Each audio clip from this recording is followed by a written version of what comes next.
డేగ గూడు కట్టేటప్పుడు డేగ గుడ్లు పెట్టడానికి గూడు కట్టేటప్పుడు గూడు అడుగు భాగంలో చిన్న చిన్న ముళ్ళ కంపలని కొమ్మలను సేకరించి పేరుస్తుంది.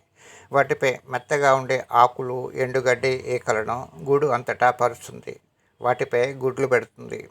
ఆ గుడ్లను పొదిగి పిల్లలుగా మారిన తర్వాత వాటికి ఆహారం సమకూరుస్తుంది. క్రమంగా డేగపిల్లలు పెరిగి పెద్దవవుతుంటాయి.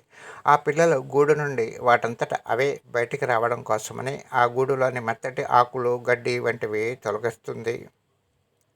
దాంతో గూడు అడుగున ఉన్న ముళ్ళ కంపలు గుచ్చుకుని డేగపిల్లలు నొప్పితో బాధపడతాయి.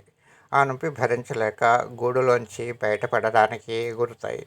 అలా ఎగరడం మొదలుపెట్టాక రెక్కల్లో శక్తి కూడుకుని గూడు నుండి పూర్తిగా బయటకు వస్తాయి. ఆ తర్వాత తల్లి డేగ ఇతర డేగలతో కలిసి ఆహారం కోసం వేట, ఆకాశంలో ఎంతో పైకి ఎగరడం వంటివి నేర్చుకుంటాయి. పొడవాటి ముక్కు, విశాలమైన రెక్కలు, చురుకైన చూపుతో అత్యంత వేగంగా తన ఆహారాన్ని వేటాడే పెద్ద డేగగా మారుతుంది. మనం ఉన్నత స్థాయికి చేరడానికి డేగ గూడులో ముళ్ళలాగే మన జీవితంలో కూడా అనేక కష్టాలు, సమస్యలు వస్తాయి.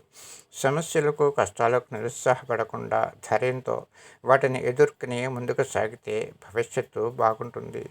ఉన్నత స్థాయికి చేరుకుంటాం. సమస్యల చిక్కుముళ్ళ నుండి బయటపడే ప్రయత్నం, అన్వేషణ మనకు సక్సెస్ ఇస్తుంది.